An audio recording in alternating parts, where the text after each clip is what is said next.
Hi everyone, thanks for joining me here in my kitchen.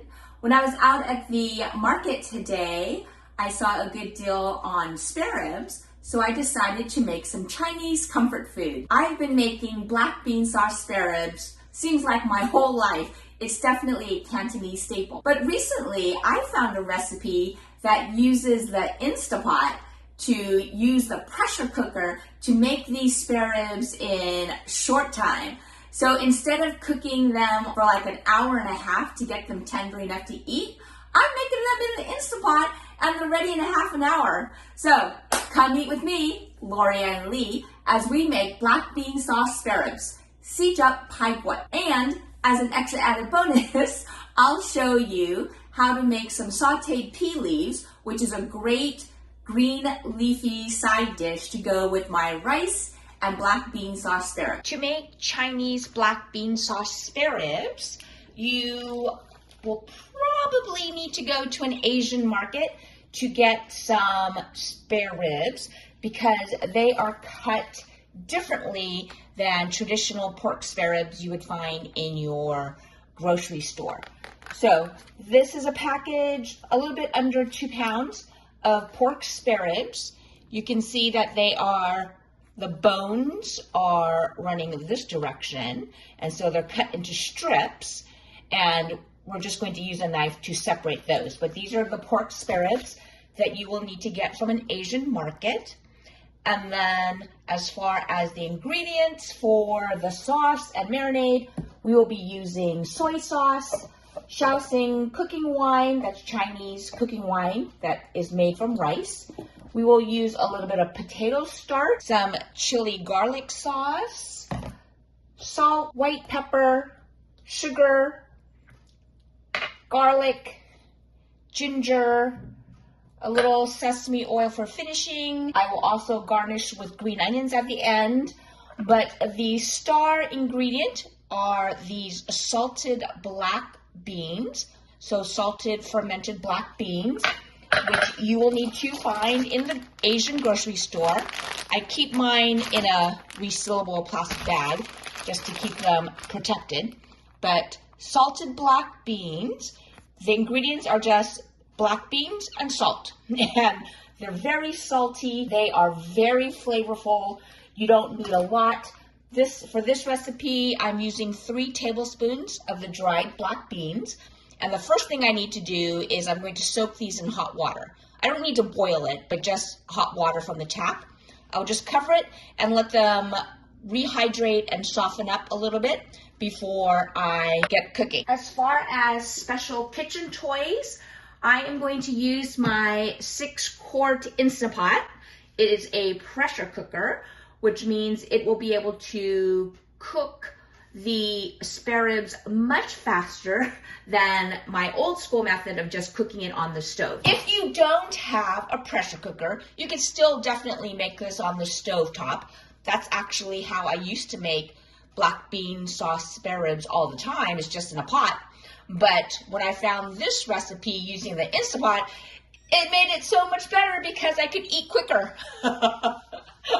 It cooked much faster. Because the spare ribs are a tough cut of meat, they either need to be cooked in an Instapot, a pressure cooker, which this recipe is awesome because you only need to cook them for 5 minutes, or if you don't use a pressure cooker, you will cook them low and slow, braising them on the stove for probably an hour and a half. So an hour and a half on the stove, or just 5 minutes with my pressure cooker. So that's why I love this method for cooking these spare ribs. So kitchen toys, if you have a pressure cooker, I highly recommend it. If you don't, you can still make this recipe on your stoves. The only other kitchen toy you will need is a microplane zester. If you don't have a microplane zester to prep your fresh ginger root, you could just use a box grater. I'm going to open up this package of pork ribs to show you a close-up. You can see that the butcher or the market has cut these pork spare ribs into strips, and you can see the cut edges of these bones. And what we're going to actually do before we even cut these into bite-sized pieces is I'm going to rinse them off in the sink, because anytime you cut open across a bone, there's the risk of having little shards of bone, and we don't want that. All right, I have rinsed off my ribs and I've dried them off with a paper towel. And I want to show you, you know how when you eat country-style pork ribs or baby back ribs, or at least when I make them, I peel off the membrane on the back end of the ribs. But for these Chinese spare ribs that we're going to cut into bite-sized pieces, you don't need to do that. So the other thing I wanted to show you, you can see on this strip, instead of the bones, you have the cartilage. If you want, when it's cooked, you can actually chew those and eat those. You can see each of those bones. I'm actually going to use my knife and I'm just going to cut through and separate between each of these bones. I'm just cutting through. And so now that one strip has been divided into bite-sized pieces.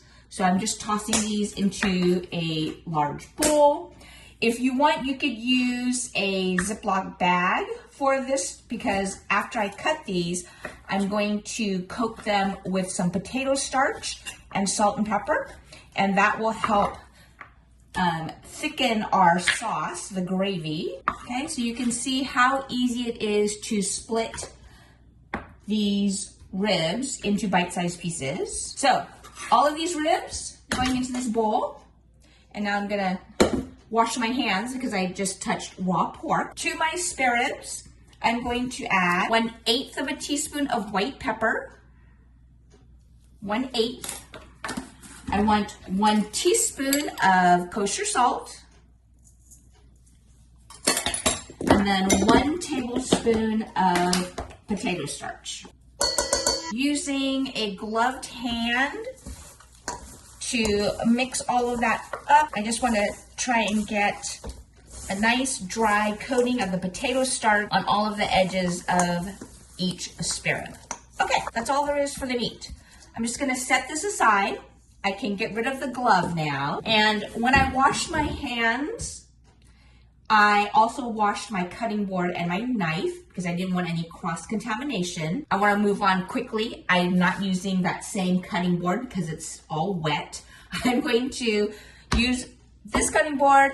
I have this ginger root that has the brown skin on it still. I need 2 tablespoons of ginger, and so I'm just going to use one of my teaspoons.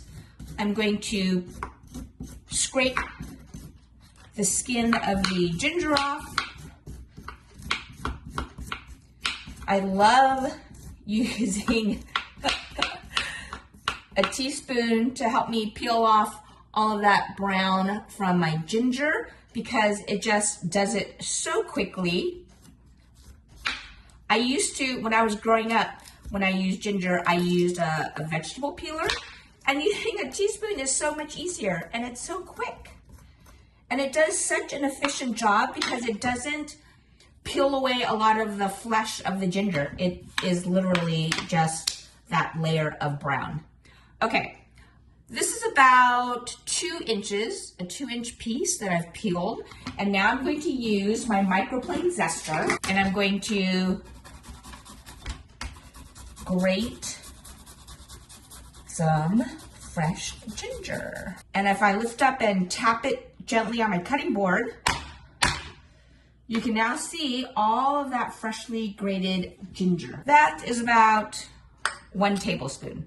So 1 tablespoon, and you can see how much I have grated off of that ginger. Because ginger comes in so many different shapes and sizes, you know, oftentimes in recipes they'll say, oh, use 1 inch of ginger. Well, if you have a skinny diameter, 1 inch of that may be very different quantity versus 1 inch of this big old hunkin' piece. So just approximations. And for this recipe, when I make these black bean sauce spare ribs, I actually use more garlic and more ginger than the recipe calls for. No surprise there.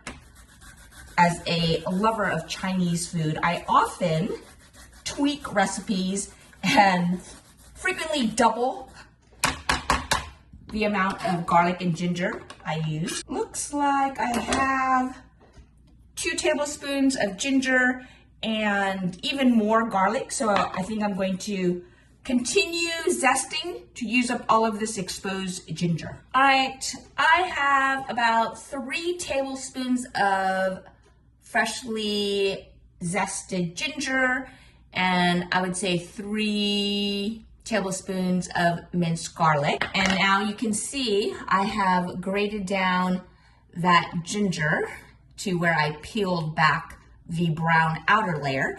So now I have this freshly exposed ginger. I'm going to take a little piece of plastic wrap, and I'm just going to make sure that is pressed up tightly on that exposed edge, and that will help keep it fresher longer. And I will place this back into my vegetable bin in the refrigerator. All right, I told you I would use some green onions for garnish. What I actually did is I took 3 green onions and I separated the white portions from the greens. And again, this was 3 green onions. So these greens I will save for garnish later. The white portions of those 3 green onions, I'm going to place them into the pot portion of my Instant Pot. I'm going to take these these soaked fermented black beans, and I'm going to drain out some of this water. So here are the drained, rehydrated black beans. Those go into the pot. I just made a mess. Let me wipe that up. Always cleaning as I go.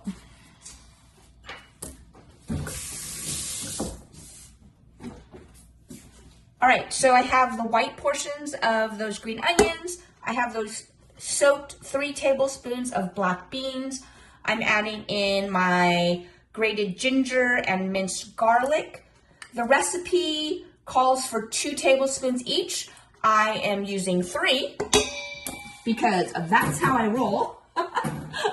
I'm going to add in 1 tablespoon of sugar.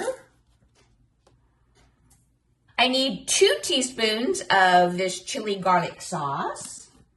Now, because I am such a wimp, I don't usually do the full 2 teaspoons because I'm such a wimp, but I do like a little bit of the kick. But today I'm going to be brave and I will do 2 full teaspoons.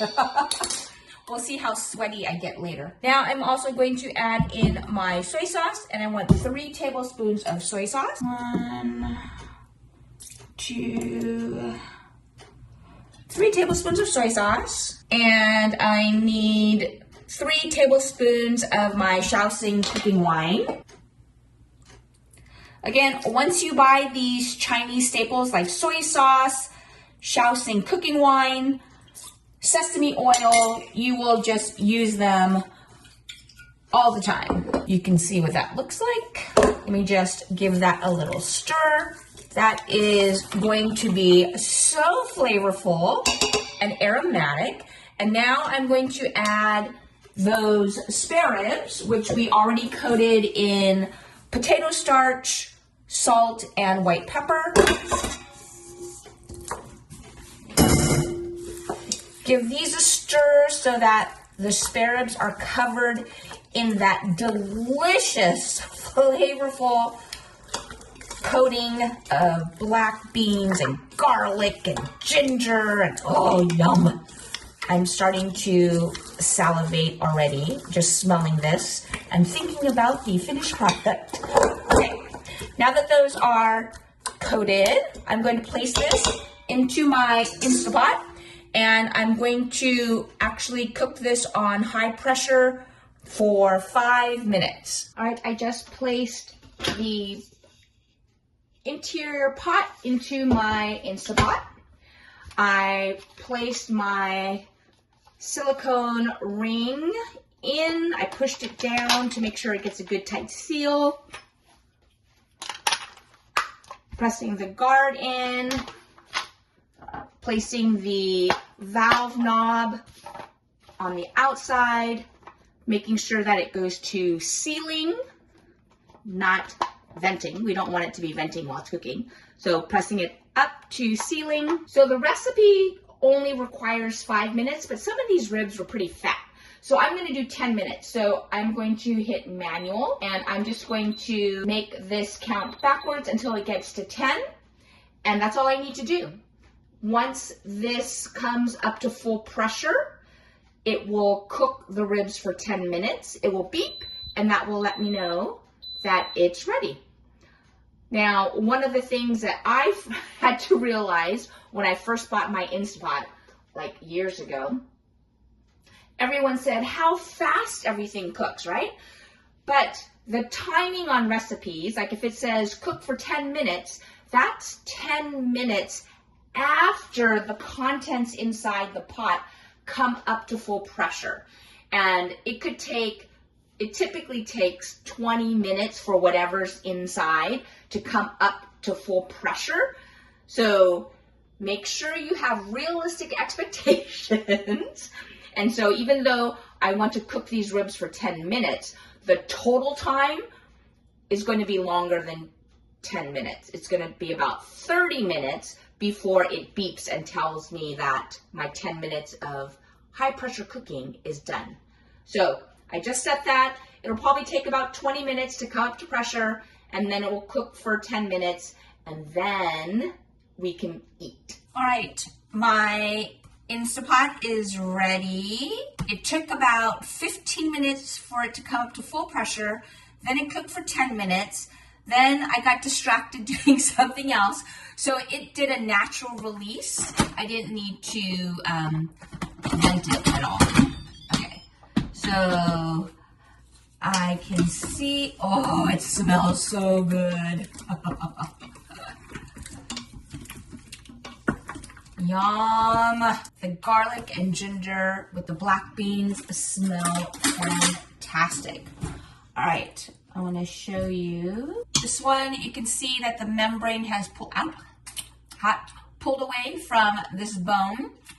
This smells so good. So now I'm actually going to turn my Instapot to saute. I just want to turn it up for a little bit to get the sauce a little bit thicker. There, it's beeping, it's saying it's now on saute mode. So I'm going to get this bubbling a little bit, and then I will add in the finishing touches of those green onions and a little bit of sesame oil. Okay, this is bubbling, so I am going to add in 1 tablespoon of sesame oil, and now I'm going to turn it off. Remember, whenever you're finishing something with sesame oil, it really should be a finishing touch, so once you add it in, you should turn your heat off. Now I'm going to add in the greens to those 3 green onions, and this smells so good. I wish you could smell this. My kitchen smells glorious. And look at that dark, rich, gravy. Looks so good. I'm heating up some rice, and then we will eat dinner. Well, actually, I want to cook some vegetables. So I'm going to saute some pea sprouts in garlic sauce, and then we will eat. I often saute some green leafy vegetables, and today I was at the Asian market and I bought some pea leaves. These are the pea tendril leaves that you would find from a pea plant. And so I've already prepped those. I made sure they were clean. I have them in a colander. And so now I'm just going to add 2 to 3 tablespoons of avocado oil to this hot wok. You can see that the oil is already rippling. It is smoking hot. That's why we want to use a high smoke oil like avocado. I'm doing a sprinkling of kosher salt. And then I'm just going to add my vegetable.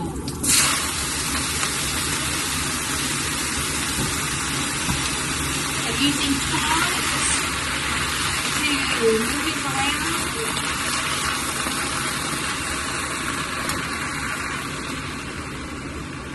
You can hear how loud that was, the moisture from the pea leaves to the hot wok.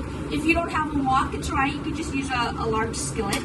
This method with the oil and salt is very typical of Chinese restaurants. And you can see that as the pea leaf get coated with the oil and heat, they turn a super bright green.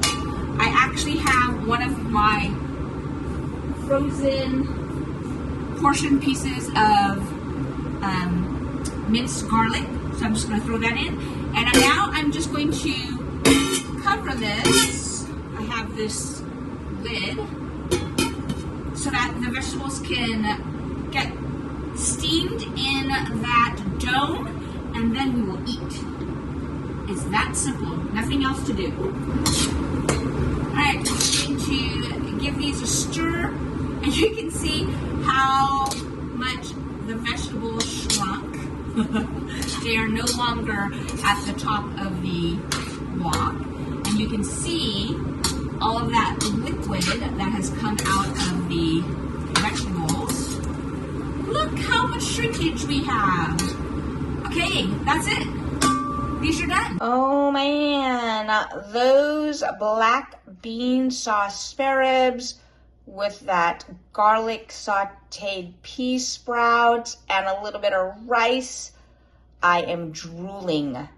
Let's eat. All right, I wanted to show you one perfect little spare rib.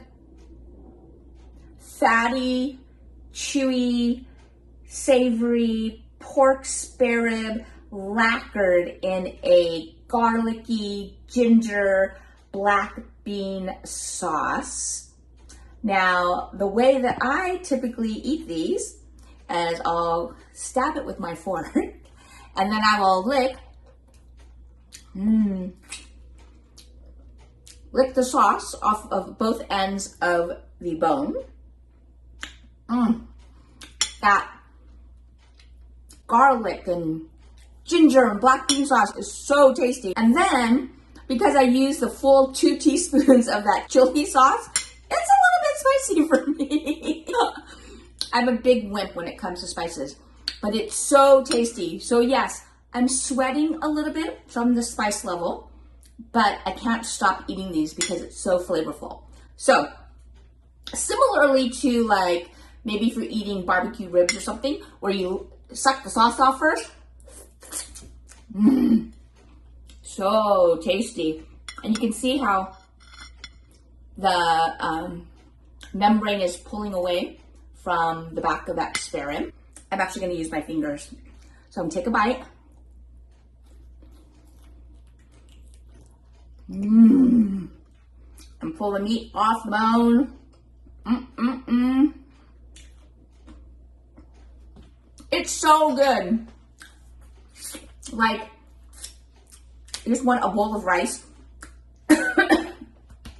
Excuse me. Just a little bit spicy for me. Hit me in the back of the throat. Anyway, this gravy is so good. I'm talking so flavorful, so much depth of flavor with those fermented black beans, all of that garlic and ginger, especially since I put in extra garlic and extra ginger. Oh man, this gravy is the bomb. If you grew up eating Cantonese Chinese food, if you grew up eating clams and black bean sauce, or spare ribs and black bean sauce, or black bean sauce noodle, whatever, you know how this hits that comfort feeling. If you didn't grow up eating this gravy, this black bean sauce with tons of garlic and ginger, I invite you to try making it now, and you too will love it, and you'll want to make it all the time.